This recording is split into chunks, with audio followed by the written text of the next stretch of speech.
Откако со недели ме понижуваше и бркаше од општината, градоначалникот на Зелениково ме фати за рамене и ме исфрли од неговиот кабинет кога тропнав на неговата врата. Учителката Стевана Кузмановска од основното училиште Марко Цепенко во Зелениково пред камерата на Алфа го опишува нечовечкиот обид за средба со градоначалникот. Разочарана вели дека по 25 години работа била физички повредена и понижена. Нејзината вина била што решила да побара помош од човекот кој е надлежен за образовните работници во општината.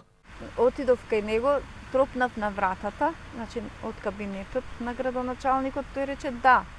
Јас влегов, кога ме виде мене стана и почна да вика по мене: излегувај, излегувај надвор. Ја викам: нема да излезам, сакам да разговарам со вас, навистина треба да расчистиме некои работи. Многу добро мислење имав за него, јас сум гласала за него. И што се смени, што се случи, јас не знам од каде толка омраза спрема мене и да не ќе воопшто да ме сретне. И почна да ме бутка со вратата, јас ја држев со десна рака вратата. Ако јас не ја држев вратата со ракава, можеше да ме удри тука и да ме повреди многу повеќе. Проблемите на Кузмановска стартувале пред неколку месеци, кога по конфликт со директорката на училиштето Марко Цепенков почнала да трпи притисоци подолг период.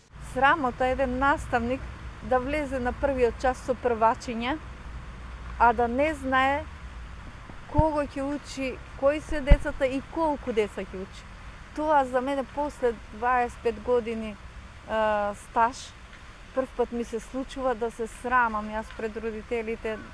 Бев засрамена. Проблемите се вжештиле откако директорката решила да ја премести учителката во друго училиште во Орешани. Налогот вели го добила на првиот ден од учебната година. Всушност ова било причина самохраната мајка да побара средба со градоначалникот. Не знам каде да се обратам, што да правам. Јас сум самохрана мајка со една плата, со 2 студентки. Јас немам пари за месецот да го истерам, а не да плаќам тужби или не знам што. А тој е бизнисмен, има пари, може навистина се да направи. Екипата на Алфа беше и во Зелениково. Го побаравме градоначалникот, но во општинската зграда имаше само неколку градежни работници. Еден од службениците ни кажа дека немало буквално никој кој би можел да каже нешто. Нема некој парол, нема некој должност со комуникација. Нема никој буквално? Нема некој што може да ви даде изјава. Градоначалникот на Зелениково барем денеска не беше во својот кабинет да даде било каков коментар за инцидентот кој се случил пред неколку дена во неговиот кабинет.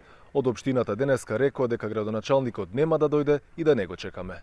Екипата на Алфа беше и во училиштето каде што работела Кузмановска. Директорката беше на своето работно место, но не сакаше ништо да каже пред камера. Ни рече дека денеска не сме биле повикани и ги отфрли сите обвинувања кон неа. Инаку инцидентот е регистриран и во полиција, учителката има и медицинска документација за нанесената повреда. Сега таа е на боледување, вели дека сака да работи, но без да биде навредена и понижена.